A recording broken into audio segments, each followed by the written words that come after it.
Call the meeting to order. It is 7:04. First thing we've got is consideration for changes to the agenda items. No? All good there. Comments and questions from the public? We're all set there. And now we're ready to start in with our town plan, cultural resources, demographics, and housing. So Kathy Ann, get us started on that. Is it not at 5 anymore? There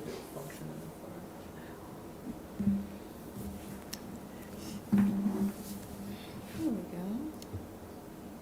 go. Before I start this real quick, I just want to let you know, per the email, but I'll share it, more widely for anyone watching at home. Once we started getting into this and realizing just how much there is for housing, so as a reminder on your calendar, tonight we were supposed to talk about cultural resources, demographics, and housing. We can talk about the exact schedule later, but we will not be getting to cultural resources or demographics tonight. And in fact, we're going to break housing down into two parts. I'm going to hit you pretty heavy with a lot of data today. A lot of this will be the update of the actual plan. The chapter itself, we are making excellent progress in rewriting, but it wasn't quite ready for prime time. There's still some tweaks and some additional data we're waiting on and working with a lot of different people and data sources to get it. But we're going to be pretty heavy in the housing tonight. We're going to talk about some pretty big things. And later we'll talk about resuming part 2 of housing at your next meeting and moving one of the other items that was there to a later date. I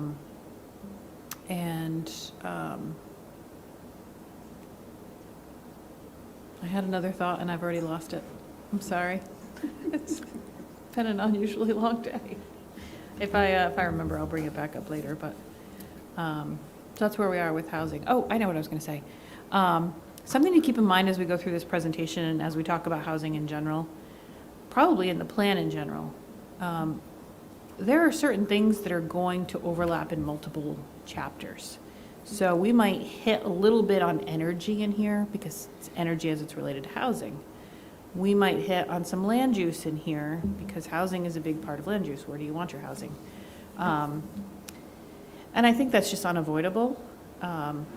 You can tell me as we go if you're like, I really want to just address this right now. I want to know what type of housing is appropriate. Should we be doing anything different in Severance Corners, right? So that's part of land use. We'll talk about that part of town. But if it's really housing heavy and you want to talk about it now, feel free to direct that and we'll do it. So just keep in mind, lots of overlap with other chapters. Yeah, go right ahead. So I think also with some legislators, there's this kind of thinking about intersecting, so it's kind of the same thing that you're talking about, like we talk in silos in the legislature and really there's a lot of intersection and Absolutely. like one that's big for me is transportation and housing. Yes. That's a huge one. I don't see how you can have a conversation about housing without talking about transportation. Right. So I'm glad kind of we're on the same wavelength. And I think you're going to find later when we get to recreation and transportation transect so much because some people recreate as they commute or their commute is also recreational. So So we're not blind to that, and we're not trying to silo it. If it appears that way and you're like, now's the time, just let us know. I think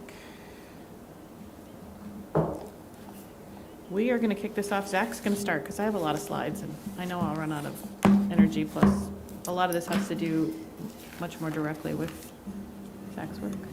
All right. Yeah, so I'm going to start off with just some data on this. So you're going right for housing to start, not the, that's what we're starting tonight. Housing. Housing. Okay. It's all housing tonight. All housing. Very data heavy. Very good. Not surprising. Yes. All right. It's kind of leading Sorry. into the housing data. Can I will we get a copy of this, or otherwise I'm just going to take? Yep, I'm going to give you guys copies, and every presentation I do from here till the end of the plan will be posted on our website. I posted the one from February 17th on there Okay. already, so everyone can see that, and we're going to continue to do that and leave. It's a little tough without context, but at least the information's there. Thank you. All right. So we'll lead in with just some statistics about housing development over time. An interesting statistic from the census is that in 1960, Colchester had 652 housing units. Contrast that with today, according to the American Community Survey, up close to 8,000. That's 7,800. A lot of housing development over those years primarily happened between 1960 and 1990. Housing development has slowed since that time. It's still, of course, increasing. Colchester is at just over 10% of the county's housing stock. Any thoughts on that unit? Does that seem like a higher number than you expected, or lower?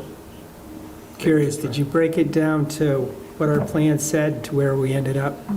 I know I've got it tagged in here, but That's a good question. did you do it? Did it 'cause plan? There's a, oh, okay. We didn't, but. So there's a thing in here, said by 2025. Right. How many houses are having it? And now with this discussion about the future of how many houses we have to have, and the state told us what we had to have here, and that's what I was looking back and forth. So you jumped way ahead from where I was looking. Did not address that, but that's, I think I have that. in here. It's written in here too. was Yeah. it in a, it was in a, I think it was in the objectives and goals right at the end. Okay. I could be wrong. I'm just curious, because we get to talk, Maybe not. if we do this again and we talk about the future, where did we end up with where we were supposed to be, I guess would be what my thought is. Because now we can look back to what we were talking about at one time, and should we be discussing that in the master plan again? Yep, Specific numbers? I saw that too. Additional code. I'm a little surprised by the 10.4%. I thought that would be higher for the county. That's a pretty small number. We can get you, it's not something we'd probably put right in the plan, but we can get you information that compares it today. We have all that. That's pretty easy to access for us. I don't have it, sorry. I know it's in here somewheres, and you're head to the middle where I wasn't. That's okay. All right. We'll figure it out. I wrote a note, though. Okay. I'm going to also write a note on, Because there's a lot of talk about where we're going to be in 2025 in this thing. And so I'm curious to, because now the talk is where are we going to be in 2035? And as you know, the state's mandating, each of us have to have so many housing units and this future land use map, and all these things come out. So I kind of like to know how realistic it was then compared to today. And we've been running at 44 supposedly houses in here per year at the end. And is that the number they're looking for us now? It's a lot higher than that. we Correct? do have a slide on that one. So Exactly. we'll get right to it. Okay. So, the data source you were looking at before was the census. You're going to see a lot of census products throughout this slideshow, and probably throughout many slideshows that get presented to you. This graph that you're looking at was compiled based on our data downstairs in the Planning and Zoning Office. From 2001 to current year, we've been doing department monthly reports. In the moment, they're not always the most fun thing to look at, but they do give you an insight when you have a longer time frame as to what housing development looks like on a permitted basis over time. There's very few estimates with this. This is who got a building permit to do what. And really what it shows us is in Colchester, between 2001 and 2025, generally looking at 64 housing units permitted per year. There's a split here where green represents multi-unit dwellings and blue represents single-unit dwellings. Generally, multi-unit dwellings have outpaced the development of single-unit dwellings within that time period. And if you think 64 units sounds like a lot, there's a caveat there, which is, like I said before, Colchester's historic growth pattern between 1960 and 1970 was more intense than that of the recent 2 decades. you're looking at generally 200 new dwelling units per year in that time span. So maybe that's surprising to you if it feels like development's really happening. It could have been much quicker in the past. Yeah, I don't think in this century we've hit 200 in any given year. No. So you folks like to blame us, not us, not me, those younger people. But yeah, those in the 60s and 70s were really booming. It made a big impact. And we were building, back then, we were building neighborhoods. We don't do that now. Now we build apartment houses, condos. It shows that we're not on pace. That's another thing I somehow to address is we not building neighborhoods. We are now building, which is what the state wanted. We had a growth center. 80% of our growth is supposed to be in the growth center. And all of a sudden now we're slopping 3 houses here, just jamming 3 houses over there, or 5 duplexes up here. And it's a different world we live in now. I don't know if it's better, honestly, but it's different. At least as far as housing is concerned. Well, we're going to ask you later if it's better or not. I bet. It's part of your role. You got to tell us. So was the 60s and 70s that prior to Act 250? It's a good question. I don't know. Act 250 was 60s? 1970. I always get it 70. confused with the billboard law. Celebrated its 50th year. Oh. 50th, right? In the 50s was the? No, it's 50 years. I think last year was Act 250, 50th celebration. That sounds vaguely familiar. Yeah. So it's 70s, 75? 75. That makes sense. Most of the developments that were built back in the day too didn't have intense, even local zoning. That's true. And when they threw up the roads went in, we didn't have the staff to look at storm water drainage, septics, all that was in a different flavor. It's a lot more intense today, there's no doubt about that, which that part's a good thing, Yeah. yeah. We got a lot of developments that are not happy for that reason. Shore Acres, the one right by, on Prim Road, 2 of them both sides of the road, both have stormwater problems and water in their basements all the time. Yeah. Sorry, go ahead. Do you want to go? Yes. All right. Speaking of housing distribution around town, so I mentioned before that multi-unit dwellings seem to be outpacing single-unit dwellings in recent years. But that is not the history or the way that Colchester's actually developed. Over 50% of the housing units are detached single-unit dwellings, so Rich, like you're saying, that neighborhood development pattern where a neighborhood might be single-family homes, on quarter-acre lots, sort of in that Prim Road, Porter's Point Road area. That was really where a lot of that development occurred. And that is very much the distribution today, is still a focus on single-unit dwellings. But multi-unit is catching up, but it's fighting against a current that really started in the 1960s. Yeah, and I'll just add that for these purposes, I had a talk with our tax assessor today. Single-family attached generally means anything that's condominiumized. So keep that in mind. Means what? Sorry, I didn't hear. Anything that's a condo. Means So what? Say it again. it could be a duplex condo, it could Right. be larger. It's fascinating that they do it that way, but it can be a little misleading when you see single-family attached, so. Okay. Is that a consistent definition with the census? Or is that Bob's definition? It is at least the tax bureau definition. Okay. I don't know if it's the census definition. Do you know? No, so for example, as part of the monthly reports, I do reporting to Department of Commerce, and they have a certain definition for what single-family attached is, and it has to do with separate electric meters or something Oh. like that. So, I guess all that to say, complicated. who knows what that number means. But, yeah, for when we do have tax data, it does mean anything that's a condo, which is very challenging because we don't often know upfront whether something's going to be rented or condominiumized. And generally, we don't try to ask. No, we can't ask. All right, we go to the next slide. So who's living in the houses, right? Household size is sort of an important metric when it comes to thinking about what the housing need in a community is. According to American Community Survey, generally households in Colchester are made up of 1 or 2 persons. That's the majority of households. Anything 3 and above is a much larger, or much lower percentage than, the 1 and 2 person households. Now, I don't mean to sort of tear you away from looking at this one, but it is an important contrast to look at what size of units are available in town. Most households are living in 2-bedroom or 3-bedroom homes, despite likely having a smaller household size. And thinking about that mismatch,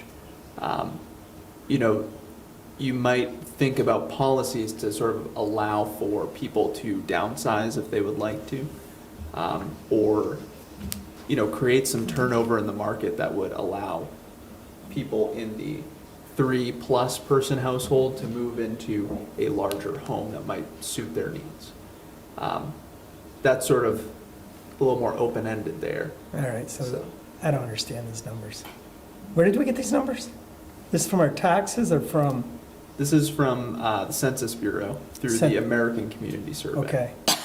And so what I don't understand, I guess, according to this, it's 3-bedroom and 2-bedroom. Those would be apartments, correct? So, be- nope, this is any dwelling unit in Okay. town. So how many- bedrooms it has. Okay, so 3-bedroom is your typical house, 2-bedroom, maybe?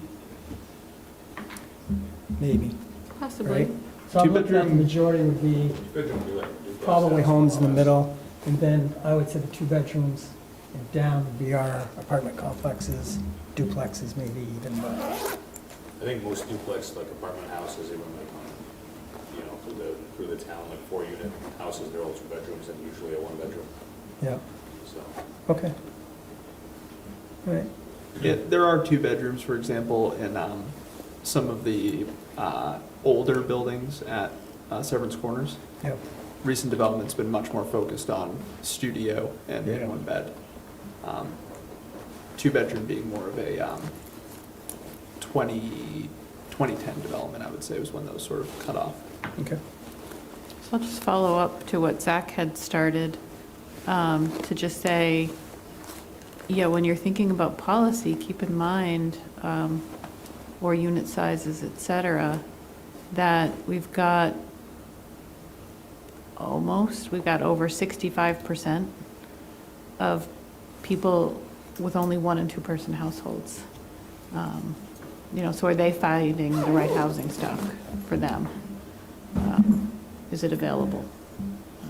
And you've heard a lot of talk about like missing middle housing, and that generally captures some of this. Middle housing tends to be housing that is sort of new or infill or intended to be whole areas that serve sort of the middle income, middle house size needs. So when you hear that, that's housing that could potentially serve this 1 to 2 person households. Doesn't it also kind of indicate that the age of the individuals living in Colchester also? If we have a 2-person's household, it means like population is kind of aging out as well? That it's kind of kidless households, essentially? It's possible. We're also, I've been hearing, I don't have the data in here, but I hear a lot from builders and from landlords that what you see a lot of now are roommates. You see 2 adults who are not a couple who are sharing housing, because it's expensive to live alone. Predominantly probably because it's expensive to live alone. And so I'd be willing to bet that a lot of the 2-person households are not necessarily empty nesters, or there's probably a proportion of everything between empty nesters, childless couples. More couples are choosing not to have children. So that's bigger demographic than it ever was in the past. And retired. I think there's, you know, Yeah, the yeah, retired, demographic empty is nesters. moving towards people who are retired. But I think also what I'm hearing is that you're seeing a lot of people who are roommates in various ages, younger and older. Maybe people's houses have emptied out and they want, you know, extra income or extra companionship. And in fact, we're hearing from builders that in a lot of places they are building units that have 2 primary bedrooms, because when you have 2 adults, who wants the baby room while the other one gets the big one with the ensuite, you know, bathroom? Do they also have 2 kitchens? I mean, is it like, We're not that- really seeing that, I think. not that? Mhm, And that would probably constitute multiple units. mhm. So And I that think would be you're, Probably rental units we're talking here. probably, but, you know, where we're talking about empty nesters, or we're talking about, you know, maybe people who are finding themselves newly single in the house that they've lived in, but want the extra income and companionship, those might be owned, Okay. for sure.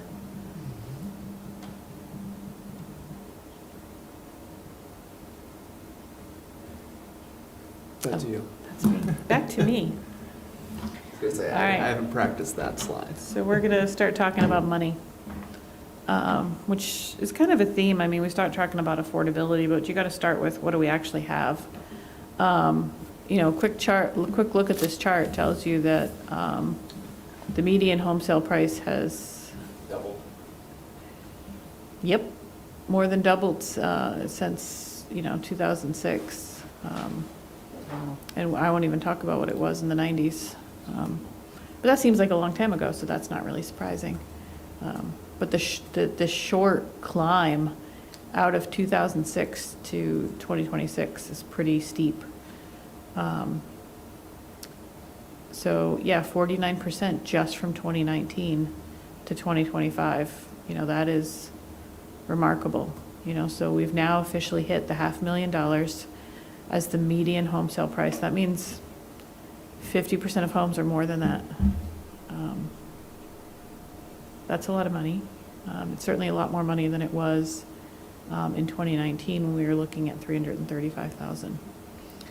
And then again, yeah, more than double since 2012 and triple since 2000.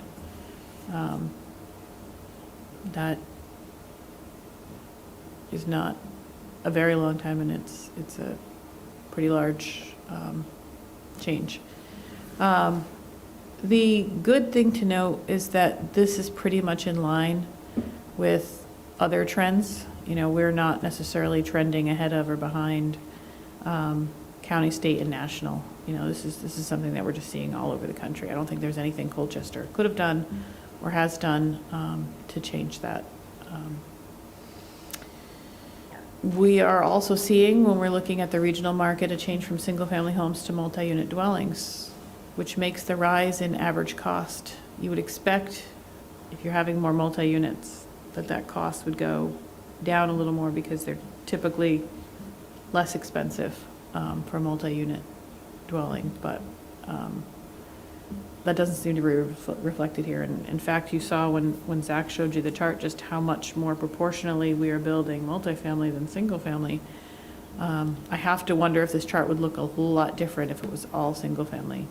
Probably be even higher when you're averaging the home prices. Anything on that? I'll move on. So this is information I pulled out of a presentation I did a few years ago to the select board. So the town hired Stedman Hill Consulting to do some data information. And I won't get into like the heavy part of this. You can always go back and look at the February 2022 select board meeting if you want the full presentation, courtesy of me. But basically what it did was to say, how do we compare to other towns? And it's actually really hard when you're comparing yourself to other towns because you can't just take the grand list. Because Rich's home in Colchester might actually be assessed at a very different value when your grand list is different in a different town. If they just had a reappraisal, or if they're so far from a reappraisal, I can tell you that the assessment on my home, which hasn't been reappraised in a really long time, would probably assess a lot higher in other towns. So what the consultant did for us was to find a way to level that out across towns. So they used the CLA, the Common Level of Appraisal, and they created these equivalents. So Colchester at the time had not yet begun its reappraisal. And so its values were, quite a bit lower. Its CLA is a lot lower. Burlington and South Burlington, I think, had just recently done a reappraisal. And, tell you Williston is also not done a reappraisal lately. So this tried to say, okay, here's the same value. What is its equivalent to 200,000? So thankfully somebody else a little more number smart than me did this, and they came up with these numbers for us, which allows us to compare them. So keep that in mind. There are a lot of caveats that I won't mention here, but they did get mentioned in that full presentation about how how different grand lists can be very different across towns. So for example, some towns, we have what we call commercial apartments. So if you have something that's like an 8-unit building, that actually would not necessarily reflect the price per unit within those 8. And in some towns, it's going to reflect just the cost of that 8-unit building. And that can really skew your results when you're trying to figure out, and those units will often get excluded from affordability calculations because the price of that building might be $1.5 million. But when you divide it by 8 units, they would fall into the affordability range. But the grand list only cares about the price of that building, not what it's renting for. So that is a challenge, and that's something that I would have mentioned when I was going through. So then this study included things as affordable and very affordable. Now I know you look at this and you're like, 300,000, okay. Actually 4 years ago when I did this, people looked at this and said, 300,000 is affordable. And I think if you look at the market now, it's very easy to follow this and see that anything under 300,000 is probably really affordable. But at the time, I got a lot of laughs about it because people were not considering 300,000 to be affordable. This was just for purposes of comparison, and the same tags were given to every town. We went through this, so here are the results of that, just sort of showing where Colchester fell in the region. Now, this hasn't been updated since 2022. I don't have reasons. We did it also in the year before, I think. Well, this is 2022 data. I think we did the presentation in 23. But I don't expect that there's been much change, other than maybe the number of housing units. Certain communities have built quite a bit in the last few years.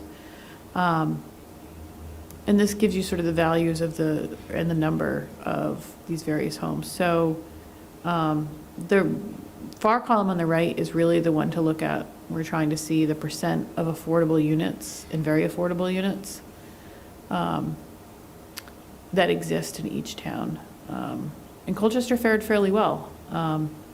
Not as high with the very affordable. That tends to be a lot of subsidized units. But not bad, certainly ahead of some of our neighbors. The Winooski number really surprised me, to be honest with you, but the Shelburne number did not. And then, of course, percent affordable. And we're going to talk about affordable and very affordable in a different context a little bit later, but just for the purpose of the study, so that we could compare between them. Something we're going to talk about in a little bit, but I'll point you to this chart before we do it.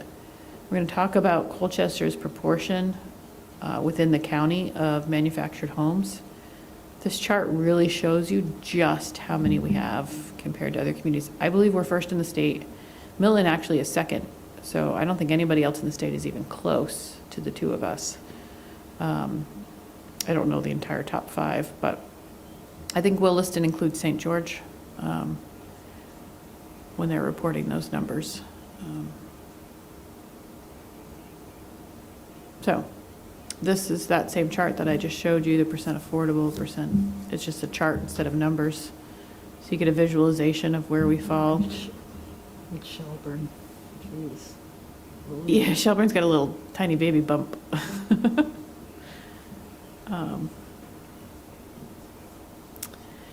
And then when we talk about affordability, the other thing that we talk about is not just the cost of a place, but how much does that relate to the percent of your income spent on housing? Now, Housing and Urban Development, or HUD, says that a household should not spend more than 30% of its income on housing. I think we're finding that a lot of households do, but that is what is considered affordable if a household can obtain a house for 30% or less of its income. So that's how they're defining that. So they're showing you in this chart the housing costs, and then in the far right, you'll see the percent of annual income spent on housing. And a few communities, not many, are actually under that 30% threshold. But some are significantly higher. I mean, we are seeing in some communities, people spending almost 50% of their household income on housing.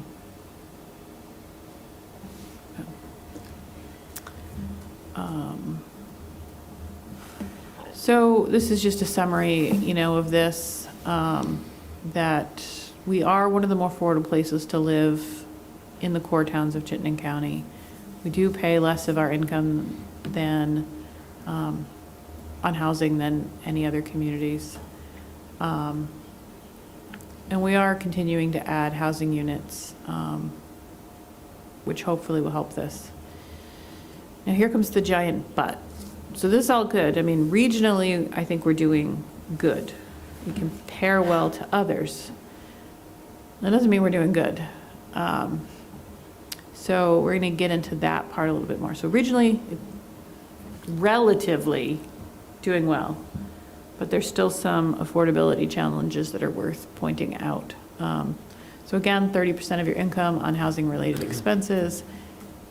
Kathy, I forget, and I've asked this question before, not here. Is that gross or is that net income? Do you know? I think it's gross. I believe they use gross. It is gross, yeah. Yeah, but it is, as noted here, when you're talking about 30%, it's not just your mortgage or rent. You've also got insurance, taxes, association fees. So those all get counted in your housing costs. And not utilities? I guess not. Okay. Maybe because they vary so widely. I'm not really sure. And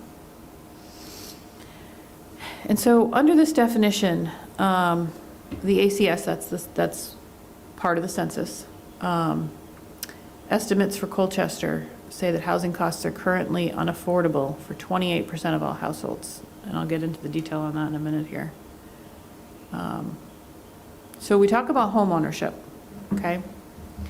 A lot of numbers here, but if you assume a 5% down payment, along with your closing costs and all that other stuff, Colchester's median household income is roughly $98,000.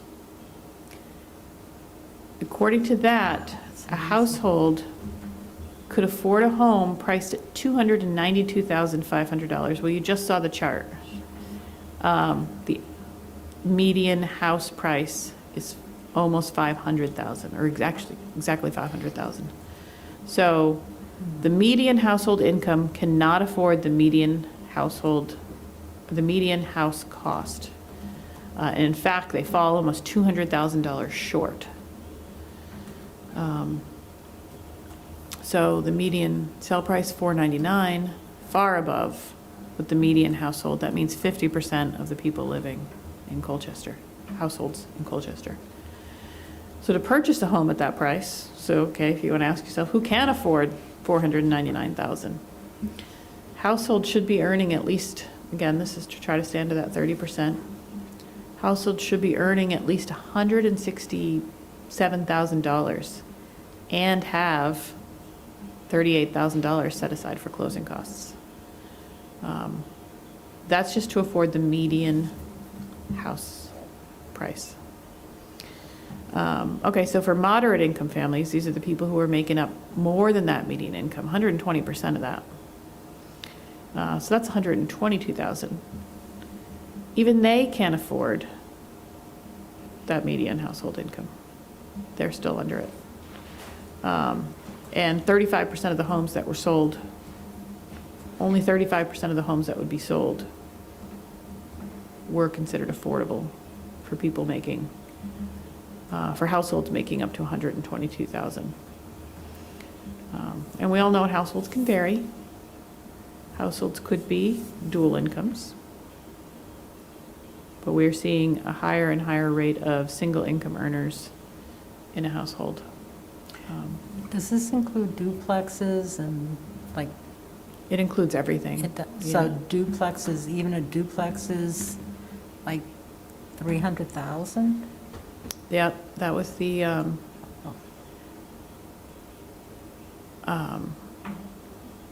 home sale price in 2024.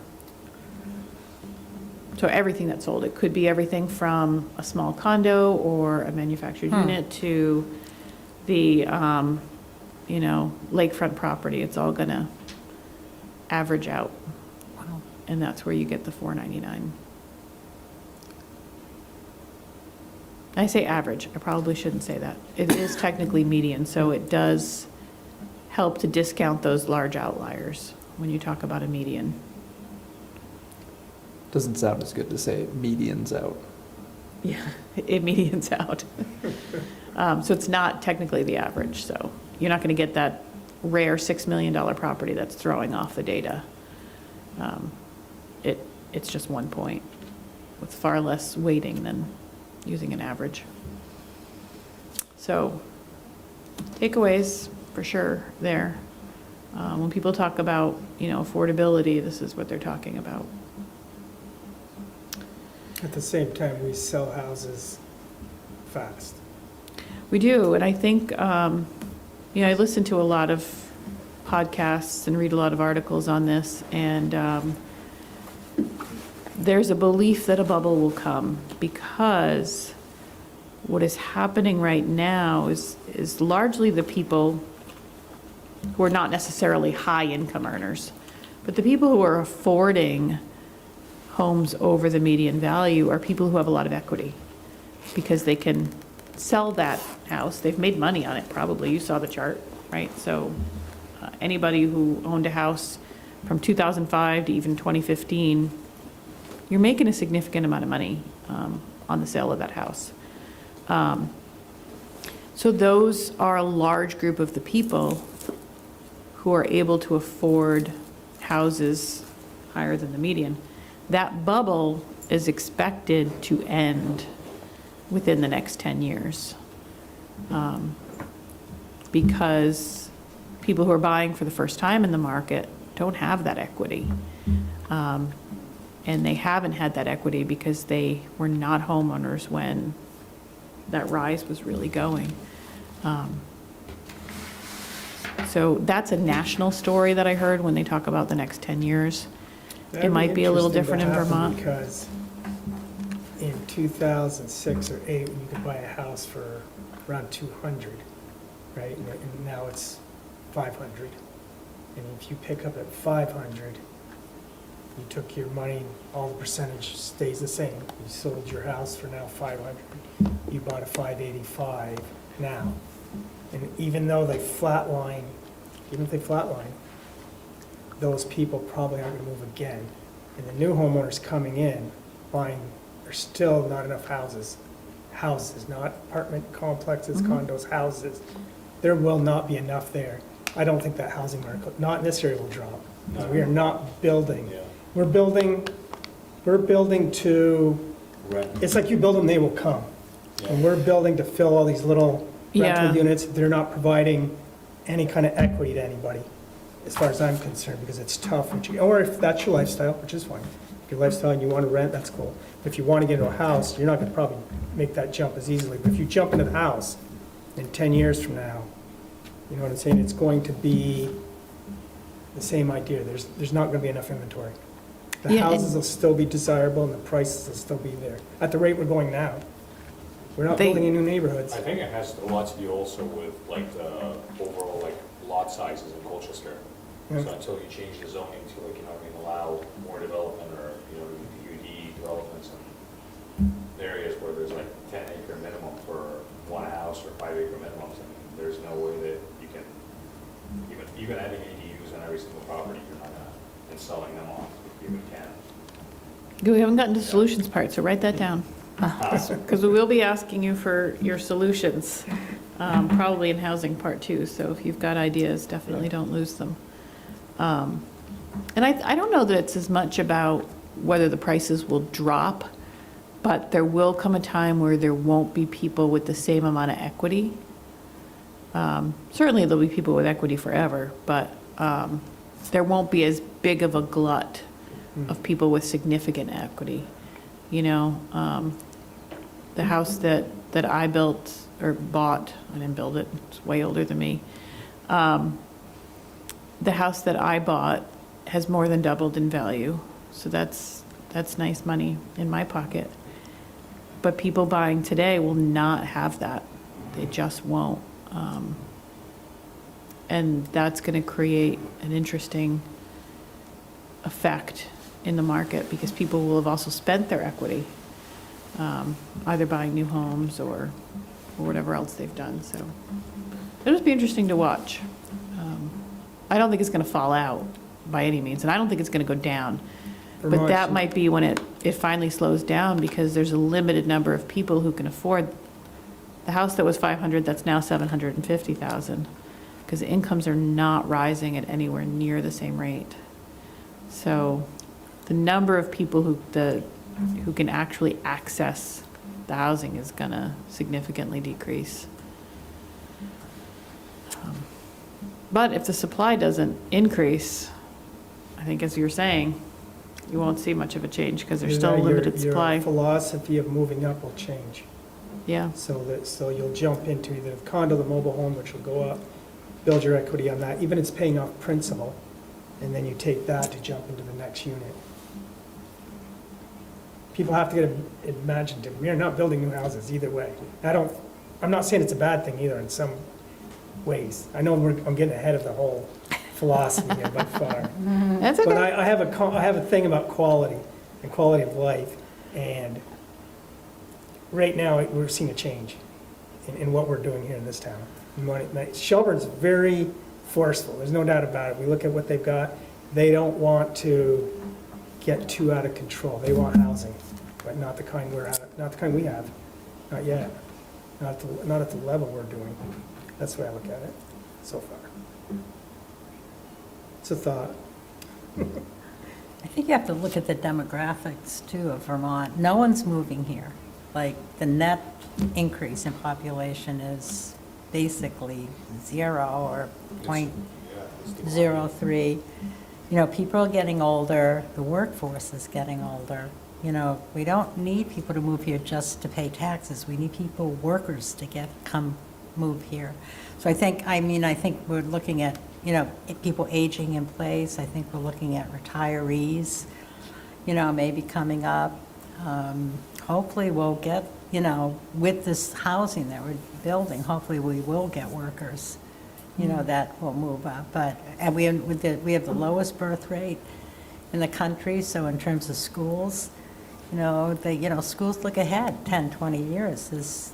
We've already lost like 50,000 kids. We were paying for a school system that was built for 100,000 kids, and we have 73,000 now. It's expensive. Oh, the other thing I noticed when reading through this, it talked a lot about weatherization. It talked a lot about the housing stock that is in Colchester now and when it was built, and talked about a lot of, in this plan, the older plan, talked about, trying to get those houses weatherized. And also, I noticed something about rental units. They recommended more inspections, increased inspections of rental units. That was kind of one of their actions, so I just hope we kind of roll that over into this as well, unless it's been taken care of. Well, we're going to ask you about that. We ask you about lots of things, but definitely that one. Okay, I'm going to hit you up with some more numbers. So renting, so we were just talking about home ownership. Here's the rental data. So this chart, I know it's tough to see, tells you what the average income is needed to not exceed your 30% if you work a 40-hour week. So, excuse me. So based on the costs of housing in this area, Burlington, South Burlington metro area is, you can assume it's Chittenden County roughly. You know, to afford a one-bedroom apartment, the income of folks living there have to be $70,000, which may not be that hard to reach for two working adults.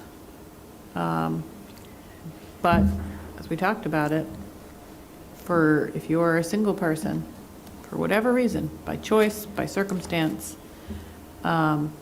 you have to be earning $70,000 or more to afford a one-bedroom apartment in this area right now. For a two-bedroom, your household needs to earn, you know, over $91,000. Certainly people who earn less than that will rent for that, but that just means a lot more of their income is going to housing than other things. So you can't have large student loans or vehicle payments or daycare bills and be able to afford that. If you don't have all those things, maybe you exceed your 30%, but I found the numbers pretty eye-opening. And then if you look at that, the median household income of Colchester renter households is roughly $62,000. That's not necessarily broken down by 1, 2, 5-person households or not, but the median is $62,000, which means that 40% that they can't access most of these apartment types. In fact, studio seems to be the only one they could access if they can't afford to spend more than 30% of their income on housing. It's like it's gotten very expensive. The renting is, we hear from some of our student interns during the summer, and some of them pay over $1,000 per bedroom. Pretty typical. Which, Coffee little apartments, my daughter lives on Green Street. Yeah, They're awful.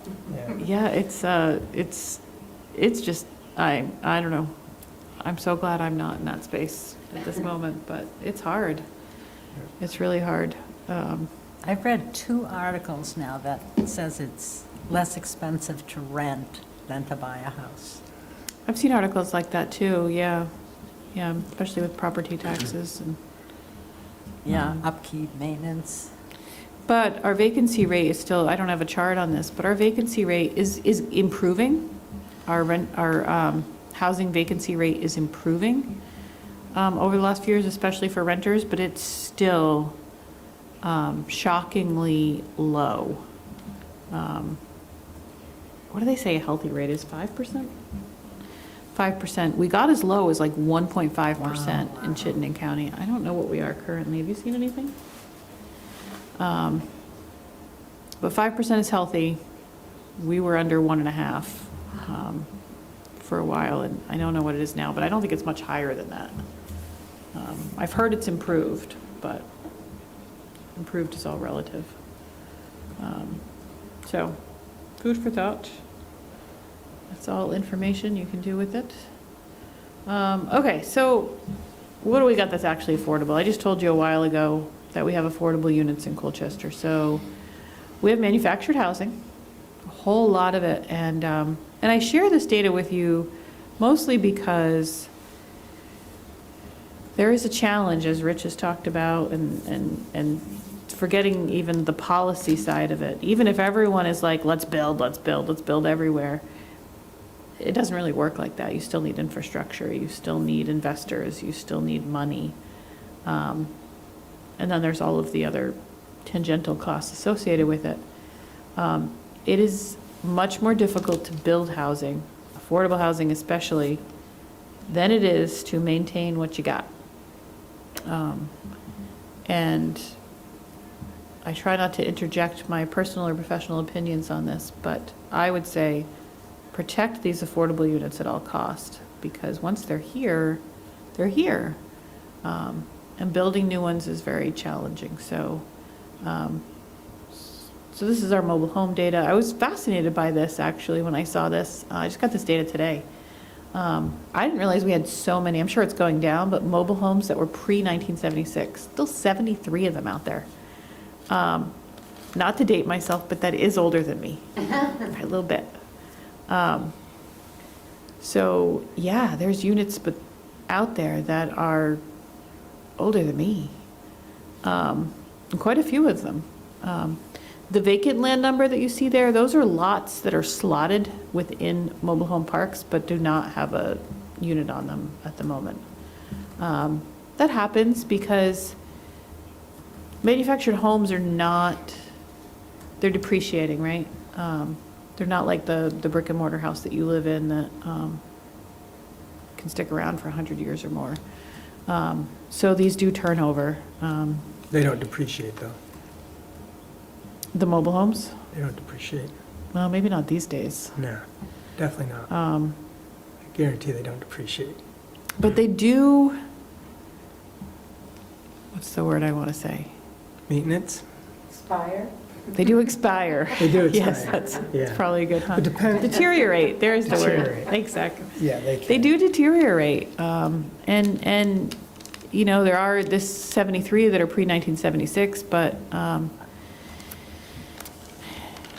they're not meant to last forever. And so there is turnover, and I think that's why you see the vacant lands that we do. But I think those, you know, by next year, that's a different number, right? Because there's just different turnover.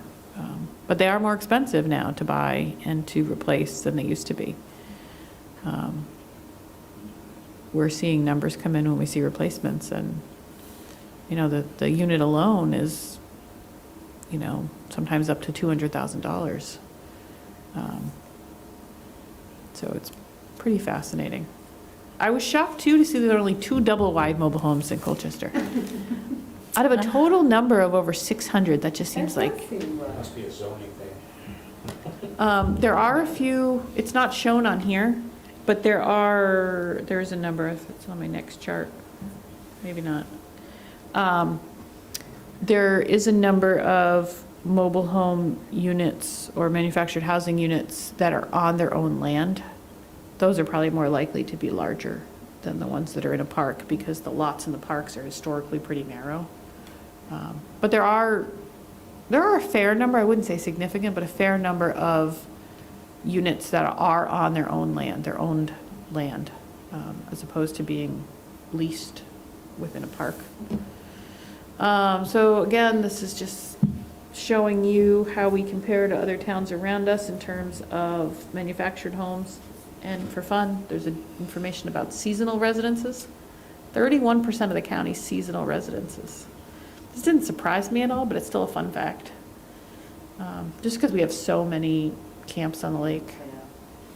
And if I don't have that data in here, I will be having it for the plan. I just got that today too, using our grand list data as opposed to census data. So what else is happening for affordability? Just a quick list here. Some of our partners, you know, Champlain Housing Trust has built historically, even some of these go back. I don't know when Winchester Place was built. Anybody remember that one? Must be, it's not that old. Winchester Place, that's over at the end of the fort there, near Yeah. St. Mike's. Yeah. I don't know what year those were built. That's quite a few units. That's probably the largest. I'd say after 70s, 80s maybe. You think it was as long ago as the 80s? Definitely wasn't in the 70s. Yeah. I don't remember seeing it. And we're seeing some more now too. Their programs do a variety of things, from purchasing single-family units to converting hotels to doing whole developments. conversions at St. Michael's. There was the 3 buildings known as the 10th Cavalry Apartments, and then there's some others that are older than that. Vermont State Housing Authority has a mobile home park. That's in that same area of Winchester Place. It's over near the Camp Johnson. And then Habitat for Humanity does a little bit at a time, but they're another possibility of reconstruction or new construction that we see. What are the costs of units at Severance Corners? Is there a range of prices?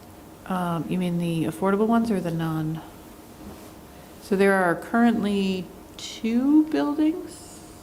Oh, which part of Severance Corners? Just the buildings that we have there, the apartments that are already built. On the Village Green side?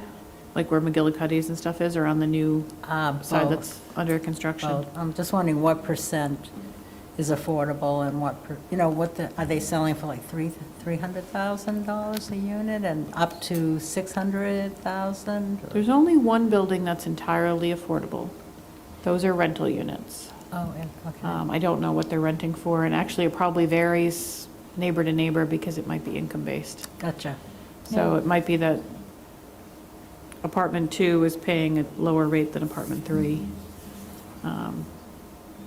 If there might be miscellaneous CHT-owned units scattered about in the others, but that's the only one that is dedicated.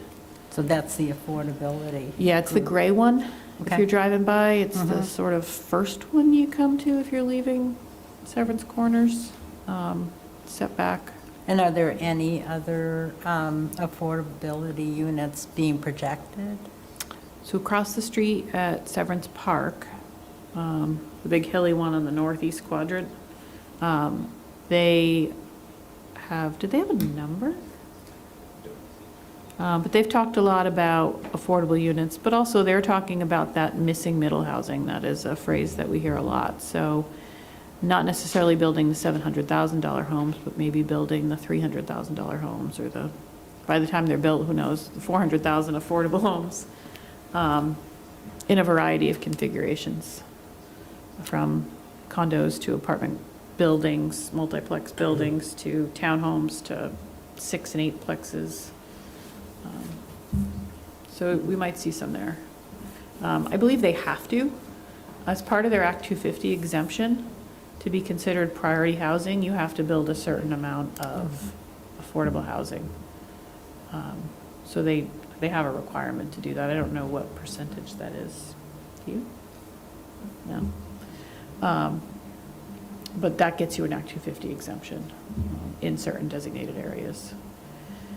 So what is the condition of our housing stock? So this is a chapter that's in the plan. So this data here has been updated. You'll see it when you get a draft of the plan next time. I'm going to send it to you earlier than the Friday before because it's hefty. Good news, almost all of I don't know what the 0.1% is. There's something somewhere that doesn't have plumbing and kitchen facilities. The estimated median year of house construction was 1981, which means that quite a bit of our housing predates the 78 ban on the use of lead paint, but more than half of it is not subject to that. And then this one I think is fascinating because we hear a lot from people who are like, you're just drawing the town, you've built so many units. Well, 91.5% of all the units that exist here were built before the year 2000. I'm working on data that shows our rate of growth, our annual rate of growth, just so you can see what that looks like. I don't have that for you yet, but I'm going to get that. It's not a chart that was in the plan in 2019, but I recommend that we put it in for this one, or at least use it for informational purposes. A lot of plans will actually set a desired rate of growth to say, we'd like to grow at 2% a year or something. That's roughly the number I see in a lot of plans. Some are obviously planning for a lot higher, and I think our housing targets aim higher than that, but, so looking at that information when we get it will be really helpful. So you can see the rates and where you want it to be. Permit data from the town, renovating, adding on to existing homes. We do see it a lot. It's definitely a factual statement. And then ADUs. That's another data point that, I'm gonna make myself a note, is not in the current plan. But if we can get the data for it, I'd like to put it in there so you guys know how many. I mean, anecdotally, we talked about this before. We think we permit maybe a dozen a year. 8 to 12. It's hard to say just because generally they get lumped in with multi-unit development. Yeah. So anecdotally is the best we can do, just because we sort of see them as they come in. But if we can figure out how to find that data, we will.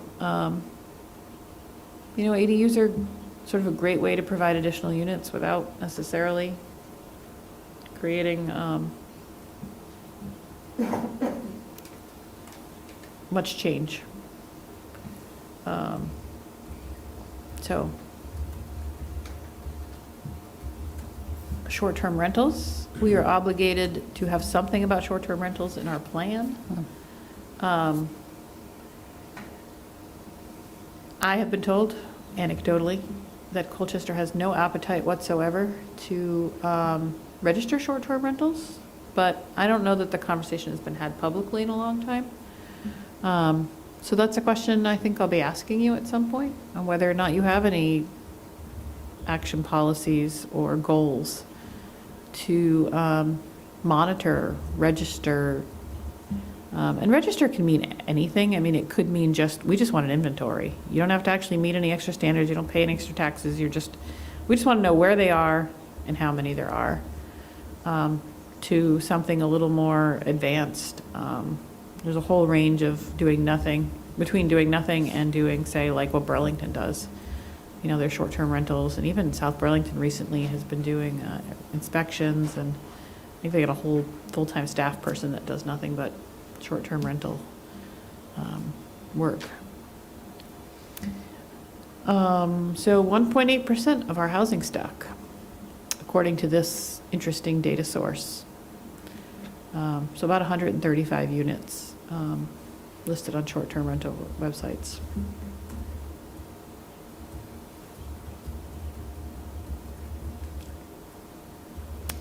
All right, future needs. You've all heard me talk about housing targets, so I won't go on about it too much. And our housing targets may change. They're probably going to change because they're based on that future land use map that we did exercises with, and that future land use map is changing. But the last numbers that were provided to us in 2025, and if you remember those charts, you probably don't because there's a lot of information in them. They had a low range, a middle range, and a high range. So that's why you see 639 to 2,500. That is a huge range. And they know it's a huge range. And usually when they talk about housing targets, they talk about that middle number. So for Colchester, that's about 26 to 98 units on average annually. And given that we've been permitting 64, I think we're well situated in that range. As of 2026, there are no penalties for not meeting housing targets, but a whole lot of people are talking about them. I don't know if it'll actually go anywhere, but there are people who are interested in saying, well, if X town doesn't meet their housing targets, they have to do X, Y, and Z, or they can't get X, Y, and Z. That is not law at the moment. That's hilarious is what that is. That's a joke. I've shared my thoughts on it. Good job. As far as I'm concerned, that's a... And I'm always surprised by the Do we have to put these communities. numbers in here? Just out of curiosity, We is that do. like a mandated thing, just so I know what I'm looking at? Okay. There's Because going to be, I'll say this gently, there is going to be quite a few things that you have to put in your plan, whether you like it or not. I'll just leave it there. And I'll try to make sure you know the difference between what really has to be in there to get approval and where you might want to provide your own dialogue around it if you want context or your own thoughts on it. But yes, these are mandated to be in there. And on top of that, not only do you have to put them in there, but you have to say how you're going to get there. So you have the information. We'll have to talk about how we're going to get there. Ignore this for a minute. This is just part of that conversation. So when we talk about how we're going to get there, these are like the areas where they want them to be. As Rich said, we're supposed to put 80% in our growth center. Our growth center is largely that village center planned growth area. Well, we don't have any planned growth area. But the village, We do. Severance- we do. Severance Corners, isn't it? our planned growth area is over near St. Mike's on Route 15. That's I right. thought Severance Corners was one of our growth areas. That's our, yeah, it's our village center. That's our village center? Nope. Yep. Oh, Downtown interesting. center, right? And the new map, I guess. The original map, it wasn't.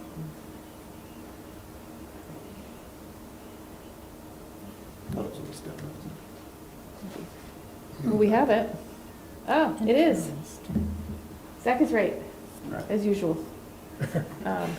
So it's, So that's that purple there. Yeah, so that's our downtown center. This map has changed a little bit since then, but by and large, just pretend it's still right. So the one the one downtown center, and then multiple village centers, which have moved. Don't rely on this for that, but roughly the same number.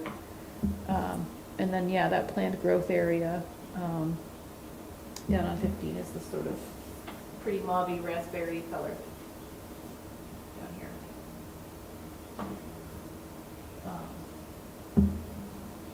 So those are supposed to dictate where your future housing is going to go.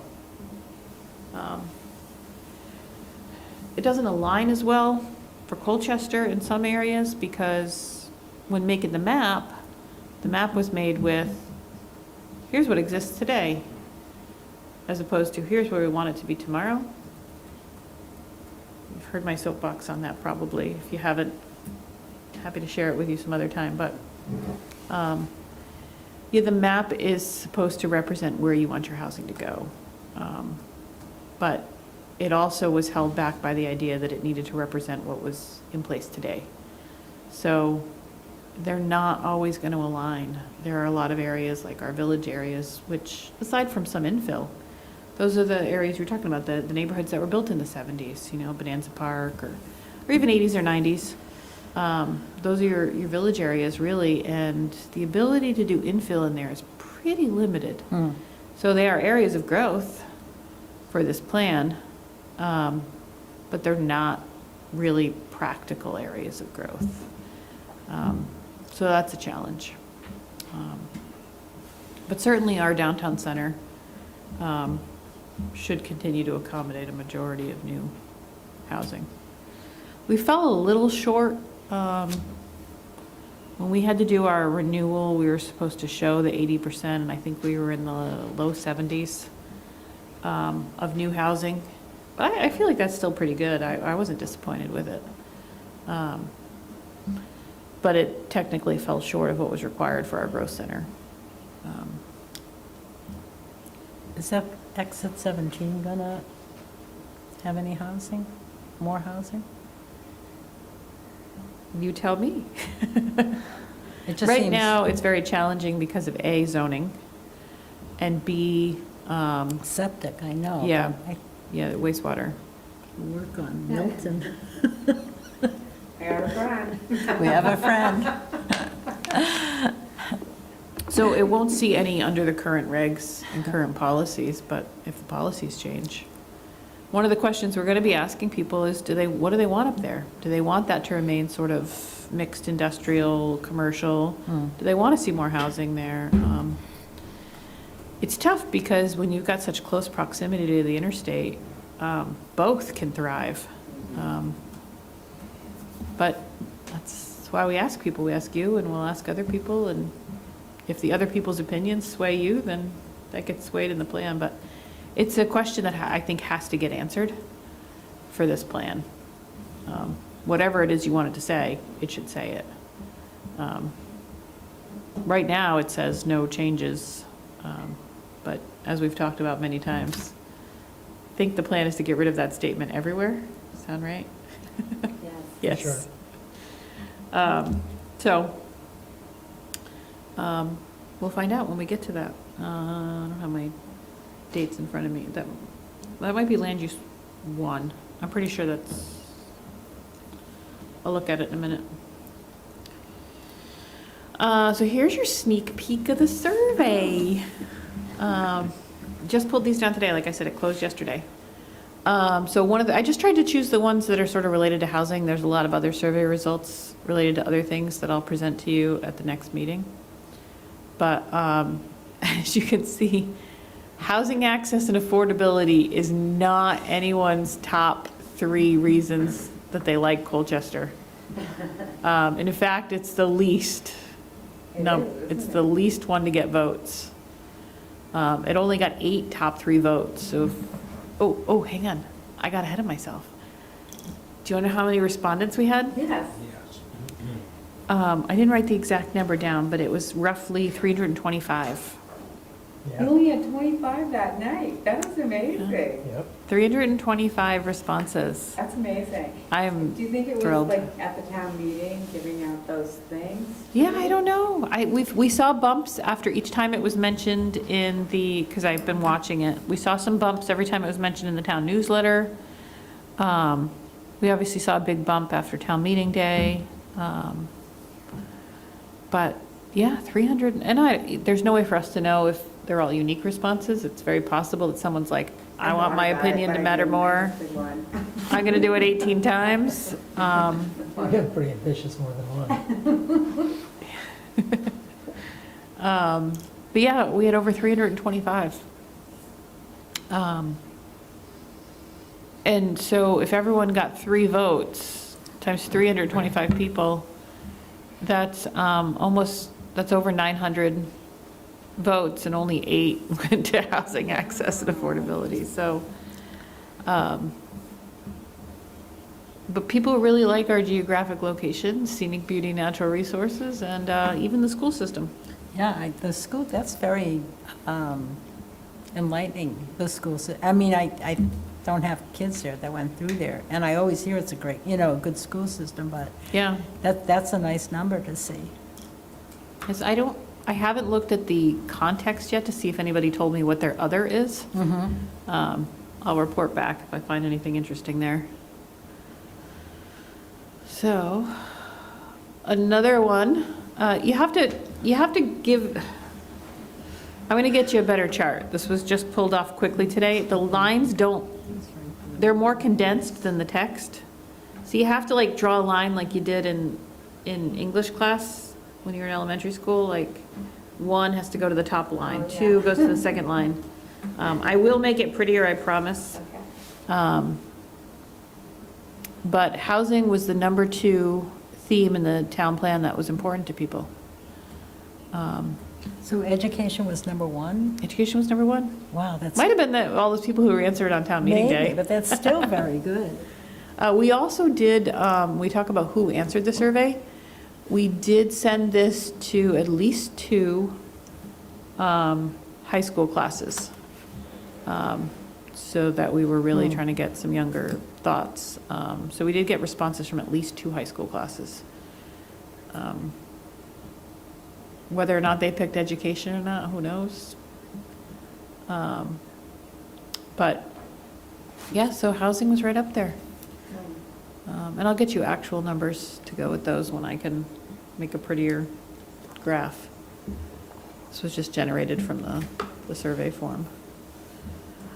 Okay, another one here, last one actually, it's the last slide. The top graph is just like a word cloud from the other comments. Do you remember for everyone who did the survey, it says provide other comments. So these are just words that showed up in there. But I highlighted it here because housing is mentioned a lot of times. There's more words than this. They don't all make it into the word cloud, but they pick the ones with the highest frequency, and they put them in the word cloud. So. And then lastly, does Colchester need more of the following? So for housing, roughly 51% of people say yes. 28% says we're doing great. 12% says nope, we already got too much. And 8.5% roughly say, I don't know.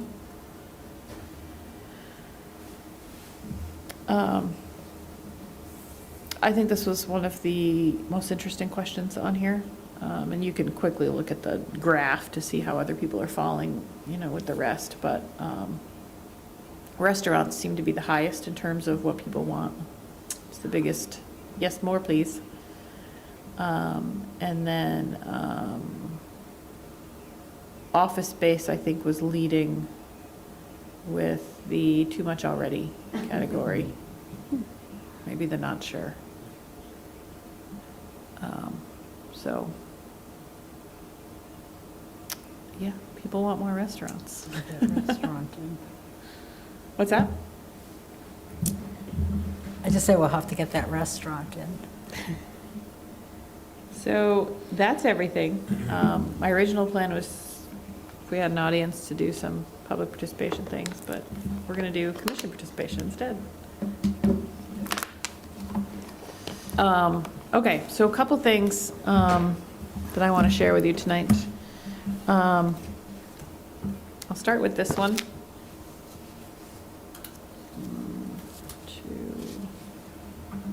So our current plan, has everybody got their copy with them? I could open one if you don't, but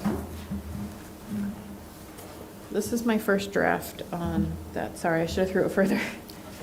So our current plan is made up of, let me find the page. You go to page 7 in your plan. Tells you we have visions, goals, objectives, overviews, policies, and actions. It's really busy. And if you want to get very, very specific and make sure you're covering all your bases, I get why you'd have all those things. But one of the recommendations from our early plan review from the Regional Planning Commission, which I agree with very much, is like, simplify it, right? Just keep it simpler, stupid. And I agree with that very much. So I started to think about, how do we really categorize all of the thoughts that we have? And this is what I'm proposing to you. We reduced that to sort of 3 things for each chapter. These foundational principles, like, this is the is and will be statements, the broad things. Colchester will be, making it up as I go, but Colchester will be sustainable, right? That's the big, there's no context there. Sustainable in what? Sustainable in energy. That's a big, broad, foundational principle. We want to be sustainable. I'm making it up if you guys don't feel that way. We don't have to write it. But, Colchester will be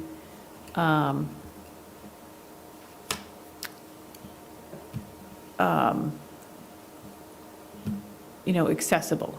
I was just thinking accessible. Yeah, so then we start talking about, how do people get from place to place? How do, it's sort of a big statement there. And then your objectives are the things that are underneath it, like, okay, they're more specific for sure, but they're not like the very detailed thing. And I'm going to give you an example. I'm actually just going to pull it right up here, because I've already started working on this. I think I have it open. So, I'm going to make this bigger for you because I know it's teeny tiny. That's really big. So your current plan, we have this whole thing, and you guys all have this in your Dropbox. This is the current plan. So we had a goal before, not this foundational principle, it just said, housing growth should occur in conformance with the town's land use plan. And that's it. That's our overarching statement about housing. And then there were these policies that fell in here. And then you had actions, okay? Some of these, I've been through all of them. Some of them are outdated. I started to like redline them, and then I was just like, no, let's just talk about things that are themes in the plan and rewrite them. So this is a draft, of course, because you guys haven't seen it or given any comments on it. It's also a draft in the sense that I'm not finished working through it. But just to give you an example of what I'm talking about, so foundational principles. So with housing, and again, we can delete these, add to them, change the words on them. But this kind of hits all the big themes in housing. So we're saying Colchester is actively committed to increasing housing accessibility. These are still very broad statements, right? Doesn't say how. Smart growth through strategic land use. So that's again representing sort of the goal you had before about recognizing your land use plan. Improving safety and energy efficiency in housing, that's another big theme that comes up in the plan. But we don't say how to improve it yet. And then respecting the future land use plan for the town and region. Town comes first, of course, but we're obligated to respect the plan for the region. Now, I use the word respect carefully here because conformance does not mean absolute 100% acceptance. So respecting was probably the most vague word I could use here. That still meets the requirements of what we have to do for approval. I'm going to send you all of these probably in the next but before the end of the week, because I'm still sort of pulling things out from the plan and putting them in here. And I want you guys to give me feedback on any of these in terms of, I don't like it at all, I want it out of there, to, I kind of like it, but you need to change the wording here, to, boy, you completely forgot about X, Y, and Z. Like, you forgot about, having play spaces at every housing development. I really want that in there. I'm making it up, but if you do, seriously, yes. I'm trying to remove all the things that had said continue to, because I think simplifying this plan and not having 200 and something actions and objectives will make it easier to actually achieve some things.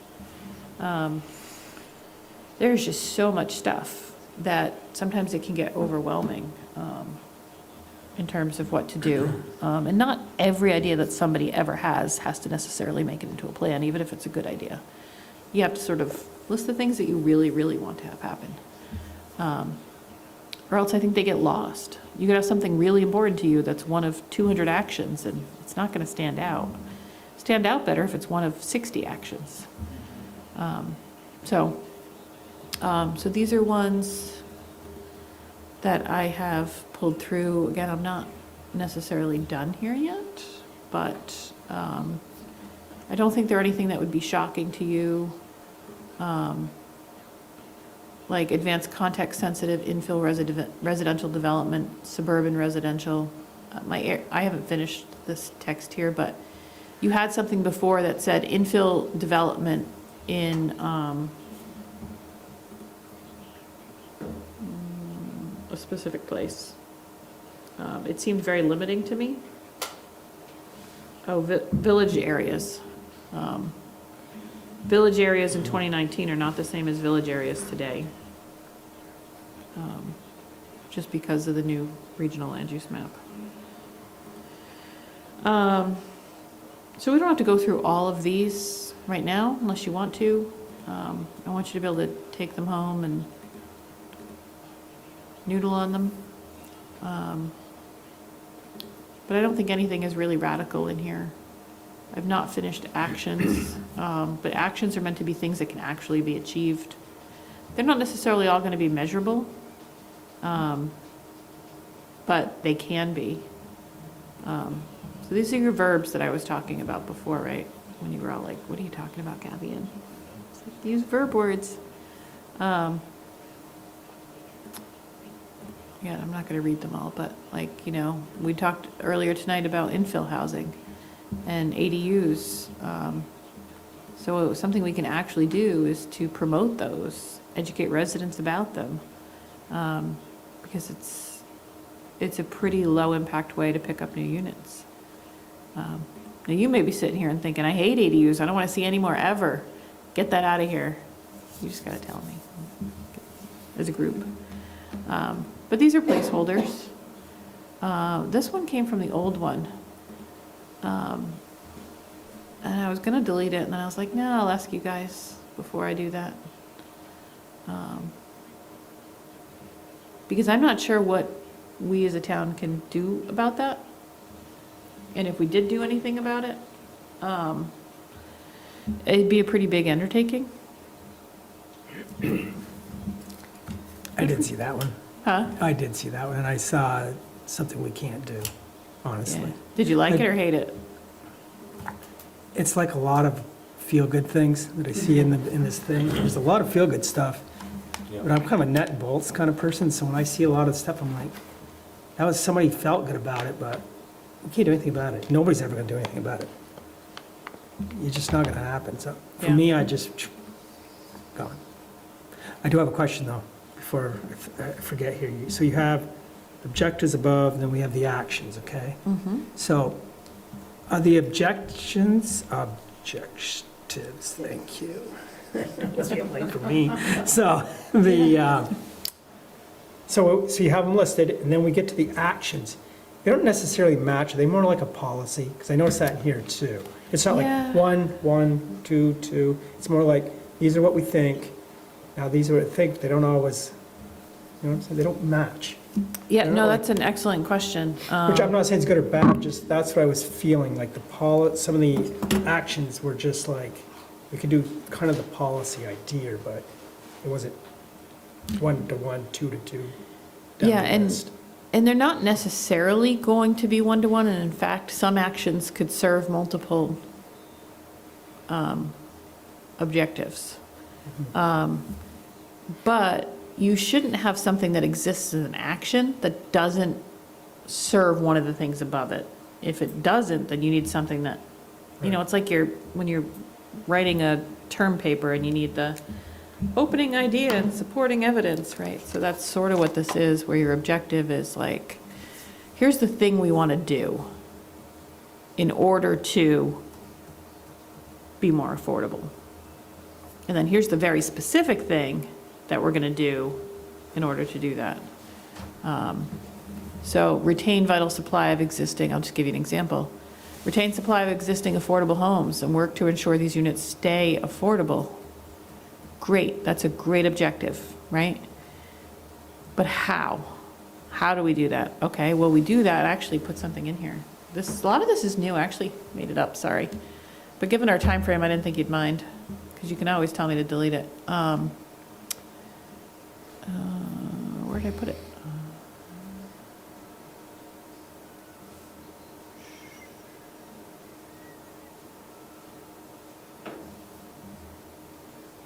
Here we go. Evaluate the bylaws to simplify permitting processes for manufactured home replacements and appropriately scaled expansions. Modify as necessary. So that directly serves this one up here. I still think we have too many of these. I would actually trim it down, but I wanted you to at least see them. But it directly serves the one where we talk about maintaining our supply of affordable homes. So if people do live in these parks, these mobile home parks now. How are we making sure that they can continue to stay there? How do we make life easier for them? One of the things we've done in the past is that mobile home parks get more variances than anybody else because the lots are so small. We could reduce setbacks for them if we wanted to. That's not things that you guys have to decide right now, but what you're deciding is to say, hey, this needs to be on a work plan in the next 8 years. And staff should be following this as their blueprint of, okay, what's the planning commission going to talk about? You know, once we get past this and it's year 2028, and you're all still here, you'd be like, what's our work plan in 2028, right? And you might be like, wow, we said we were going to work on affordable housing units. What can we do for them? How do we serve them, you know, in a way that we're comfortable with? So I would go back through, honestly, I guess to what Rich has said, nuts and bolts kind of thing, like, some of these we have to have in here. I think we actually have to have this one. You know, maybe. I keep putting Zach on the spot, I'm sorry. But it's only because I know he knows a lot. It's not a bad idea. Yeah, it's not a bad idea. But there's a lot of like maintains and some stuff that, we do have to have certain statements, as I said, in the plan in order to be compliant with state law for our evaluation, but this is not necessarily something that is like an action item. Like, I don't sit down at some point and say, how do I comply with this? It's like, that should just be something that I'm doing all the time. So maybe that gets moved up to like, Colchester's actively committed to fair housing, because it's not really an action. So yeah, I've started this.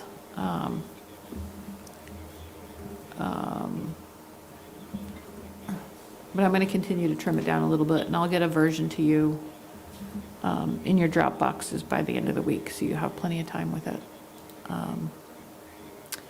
And then probably what we're going to do as part of part 2 is to just work through these. We're going to actually just do the grunt work of looking at the existing goals and objectives. We are going to say, I like it, I hate it. Or you could say, I don't even want to look at it. What's this new version you wrote? Just bring us the new version, because they're not redlined. I started to do it and just, they were too different. But you tell me how you want to do this. And we'll do one of those two things. We'll either go through the old ones. I would like, if possible, a little red star next to it has to be there. So I don't have to look at something and say, I don't like that, but state says I have to.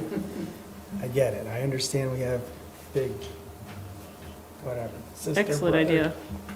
Whatever's PC correct up there. I'll even make it a red star for you. Oh, they're beautiful. That's what you wanted. I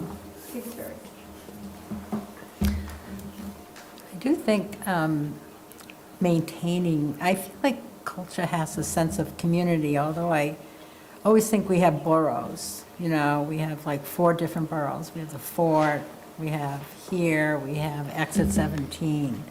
But just, I think, for me, to intentionally think about how can we provide opportunities for the community to interact with one another, just to, in terms of how we arrange spaces, or, you know, we have the rec center now, which is great.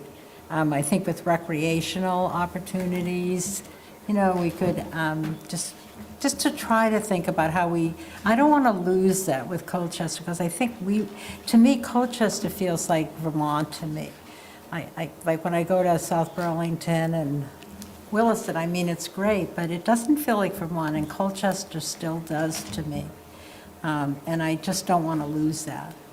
And I would love if we could get more community members here, because I'm trying to figure out how we can hear more from the community, what they would like. I mean, the Yeah. surveys are great. I love the surveys and the outreach. And I don't know, maybe that always happens with plans like these, but the process is important to me, that Yeah. people come and talk and voice their opinions. We're doing everything we can. I know you are. Um, I'm not faulting you, I'm just. And I am don't- glad that we got so many survey respondents, because Yeah, then people yeah. will be heard, and I'm going to make sure you see everything. Yeah. So And you are, maybe it's the subject, maybe we get to land use and stuff and there'll be 30 people here or something. I wouldn't be surprised Right. if it definitely picks up for land use. Don't forget, we will be doing next time, since you brought it up, community stuff. That's a whole different chapter. Great. So I hope to, some point between now and your meeting, have a version of this that's for that chapter as well. If in the meantime, if you guys are reading this and you have strong thoughts about things that you want to add or things you hate, send them to me individually without copying each other. I will add it to the list. That way we have it for conversation. So if you're like, again, I'm making it up, but if you're like, all housing should be no more than 2 stories, because whatever. I don't think we can do that. Yeah, I'm just making up an example, but if you're like, I want this in here, send it to me and I'll add it to the list, and then you'll have discussion, and everyone else will be like, Sarita, what's wrong with you? No, we already have 4 or 5-story buildings. No, strike it. But it's good that it'll be represented without you guys having to necessarily bring them all up that night. I'll add them to the list for discussion purposes. So that's going to be a big part of what we will probably do. I had these for tonight just in case we had people. I don't think we necessarily need to go through them, but much like the goal statement exercises that we did that were really popular, these are similar. So for people who work better on paper, I took all of the existing, no color versions though, because trying to be, Budget. yeah, Thank you. so I took all of the existing objectives and actions and put them onto a neat little sheet. You're of course welcome to do this electronically. It's in your Dropbox already. But if you're a paper person, here it is. And I only put a few on each page so that you had room to write comments. Now again, these are the ones that exist in the current plan. These do not yet show you anything that I've dreamed up. And of course, I have to say, if you don't like me dreaming up things, tell me now and I won't do it. Oh, this is. You're my boss. I'm so impressed with the work you've done. It's very helpful to, kind of rein in thinking and focus. It's very helpful to me, at least the way I operate. But I definitely don't want to overstep. So if, I'm just speaking. I like to think of it as I'm on board. talking points, but if you're not comfortable with it at any point, I will not do it. But we have such a limited amount of time, even though we meet twice a month. I feel like if I don't, we'll never get through it. But again, that's your choice if you don't want me to do that. I think that is all I have for you tonight. Oh, except for the schedule. Do you want to talk schedule now? Yeah, Okay. because I was thinking, that, like, Sorry. if we do strictly housing, or whatever it is, I think I should put something back in the front porch forum and just get people to come out here for that. Don't you think? Remember, I had suggested even in Aaron's manager report, if you could just say that, at this meeting, the planning commission is going to be discussing this, and please feel, we would love your input. Yeah, I wish I had some control over I know, what's written in there, but I know, just. I am the last person to consult.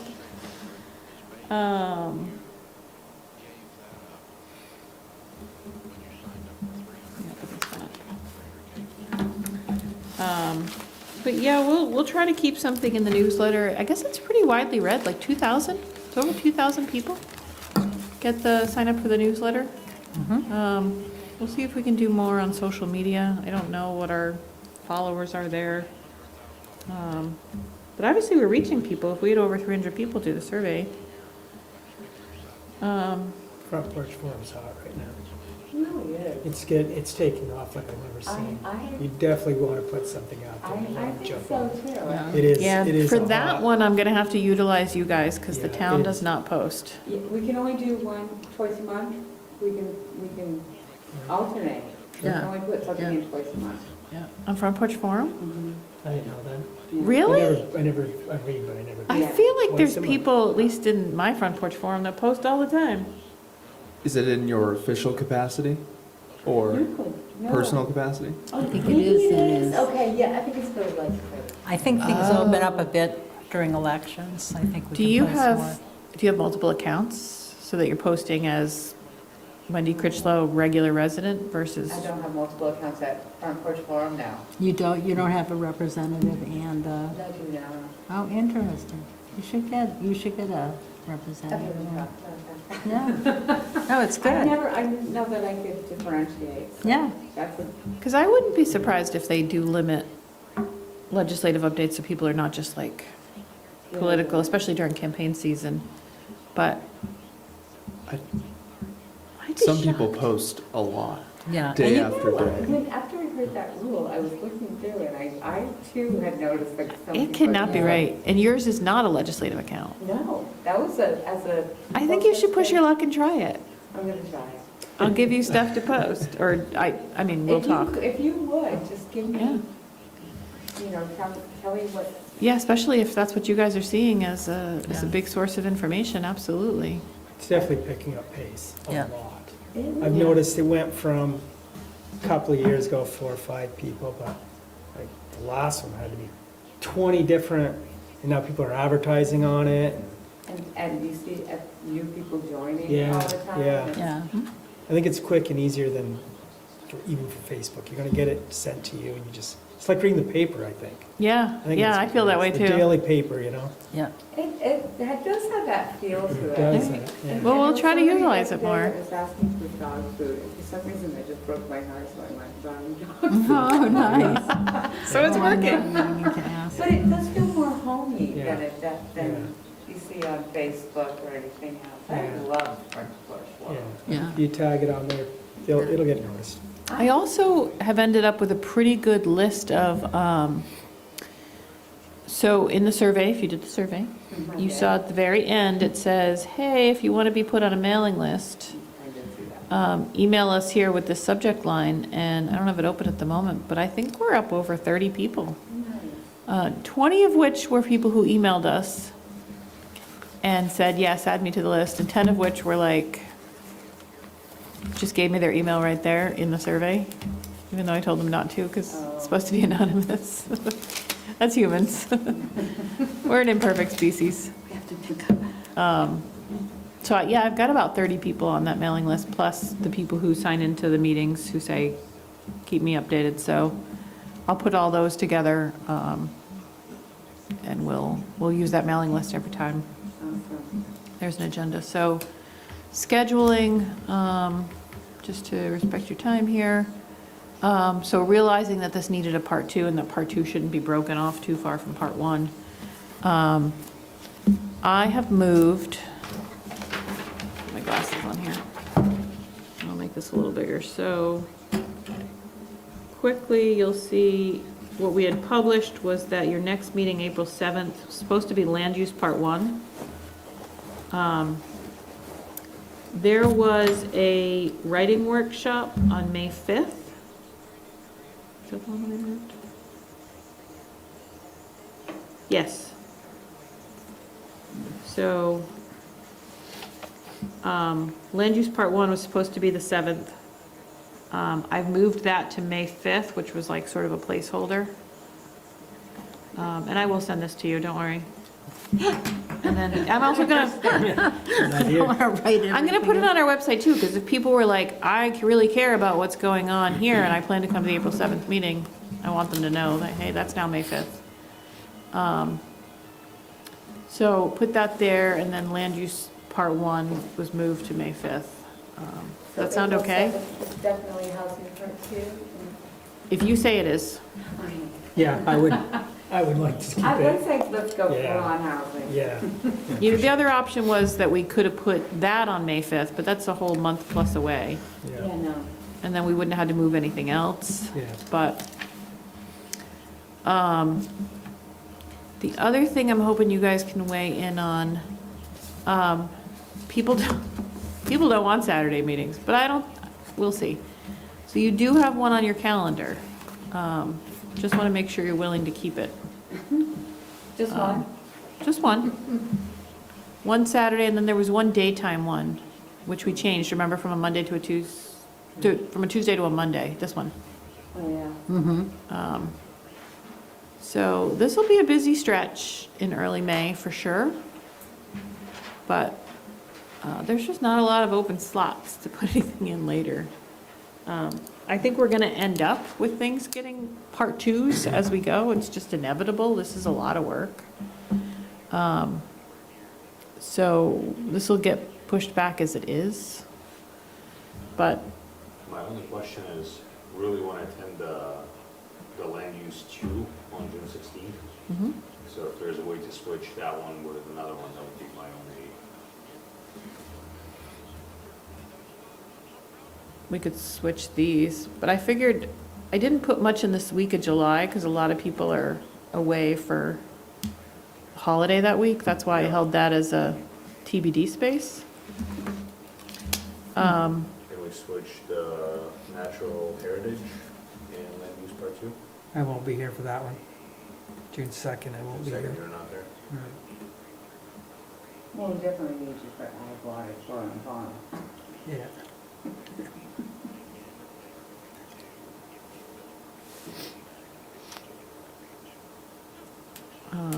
We could Can we go just with, switch it with the July 7? we could, and then nothing else gets moved.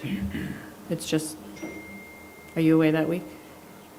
Wendy's giving me a face. No, I have no, oh, I plan on being away, I just don't know when yet. Whenever land use part 2 is. I see no reason we can't switch those. All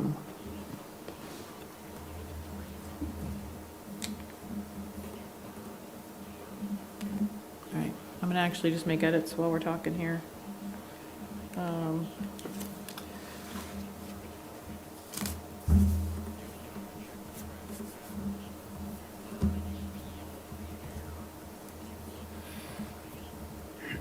So it's okay to post things on front porch forum, I don't need permission from you, Kathleen? No, you're speaking as a planning commissioner. Okay. I mean, if you went out and was like, I, take a position on X development, No, I would not do that. wouldn't advise I'm it. not post opinions. Or if you're like- Post just, because I just see how it can disintegrate very Yeah. quickly, and I don't want that to But happen. at front informationally, porch. yeah, I'd say Yeah, information. go for yeah. it. Okay. Yeah, we're doing this on this day, hey, come out people, or, If they respond, you don't like it, don't respond. You know what I do, they say, it actually asks if you want people to respond to you directly, Right. and I say no. Right. Perfect. No, that's perfect. the other question I have for you while we're on the early side of this, I wasn't gonna do more than 1 or 2 more surveys, just because if people do too many, they get tired and burnt out from them. Where do you think we should do them? Which sections? There is one section. So Yeah. it's specific. So so we did the overall one, that was the one we did, and honestly, I would have liked to have done one for housing, but it was too close on the heels of the other one. Yeah. So if I do 1 or 2 more, I'd love to know climate and energy, and I'd love to know transportation. I think transportation's a big one in Colchester that we don't have, and, because it's expensive. so I would pick just one of those, because they're too close to each other. Oh, Anybody else want a second one of those? think the economic development would be a good one for a survey. 'Cause Yeah, that's- it was number 2 on the list. Education, I know is number 1, but education is its own Yeah. world. Yeah. Everybody's got it. Yep. We're not going to People touch are happy. education. Yeah, I'm They- not asking people's, it's a Right. very short chapter too, there's not much in there. No, because they're their own entity, they do their own thing, and they're their own. And I am, Which is great. Amy Minor, the superintendent of schools, will present to you on that night, and she's Yeah. actually going to be working on the draft Good. of that chapter, so it'll say what they want it to say, and we don't have to muddle in there at all, Yeah, that's unless she writes something in there that you're like, you know, if she's like, I want 15 more neighborhood schools, and you're like, no. But, You think land use? I think you have to do one for each one though. If you're doing land use. I mean, I could find a way to do a coordinated one. I'm trying to figure out how to get a map, so people can put, so I could potentially do a land use combined one. 'Cause that seems to be an issue here. It's going to be our biggest. I have a feeling when we get to those, we're going to have to add time in because we might spend an entire meeting just doing exercises and not looking at the actual text. It's just going to be a lot for a meeting. We're going to be doing a lot of map work, I think, and big picture discussions, like what should exit 16 look like in the future? Do we want to see, residential's not allowed there now. Do you want residential? It's an example I keep saying, but I say it because it's a pretty valid question. So I have a feeling that one's going to end up taking multiple meetings, one to talk about and one to review a draft.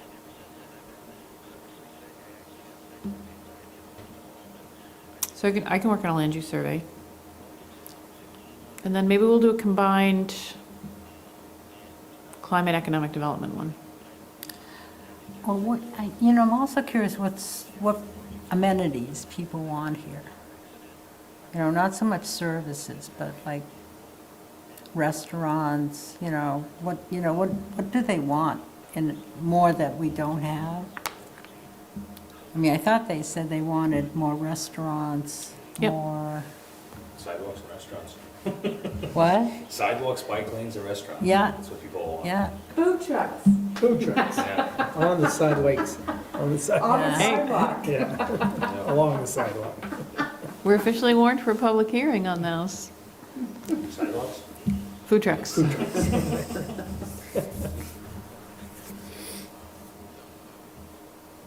All right. Any closing thoughts, directions to me? Questions for us?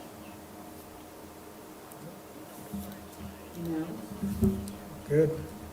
All good? I really appreciate the work Yeah. that Yeah. you both did. Yeah, and I need to give a lot of credit, I haven't yet, to Zach for some of the data, and also to Logan, who I will be bringing with me to a future meeting. Logan replaced Kirk in our office in December, and he previously worked for Rutland Regional Planning Commission. So he has reviewed quite a few town plans now. They're not the same scale as Colchester, but when it comes to like what needs to be in a plan, same thing with Zach. He's a little bit more removed from how recently he was doing it, but I have a feeling some of that just doesn't leave your brain, even if you want it to. If you guys don't know that, Zach used to work at a regional planning commission, not Chittenden counties, but in a budding. There's not one in between, is there? So having the two of them really help out with that, just because they've looked at and reviewed so many more than I have. I've only had to do them every 8 years. They were reviewing, and not just reviewing, regional planning commissions in other parts of the state are almost writing plans for a lot of their member towns, Almost what? writing them. Oh. Because a lot of them don't have professional staff, and they have a volunteer board who may have never done it. So it's a heavy lift for people in RPCs other than Chittenden County. So Logan pulled together most of this data. Zach added a few, and I've put in a little bit more, but they really deserve the credit more than I do in getting all of these numbers.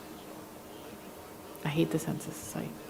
I'd never go there again if I don't have to, and thanks to Logan and Zach, I don't have to. Thank you. So, All good? All right, let's finish up. So I need a motion for the minutes. I move. Second? All right, all in favor, aye. question. Quiet. Staff report, miscellaneous items. You have any of that? All good there? No, I don't Yeah. think I have anything. You get our supplement 49 update. Yep, just real quick, just to let you know that Rich and I were here last week in front of the select board for a very long presentation.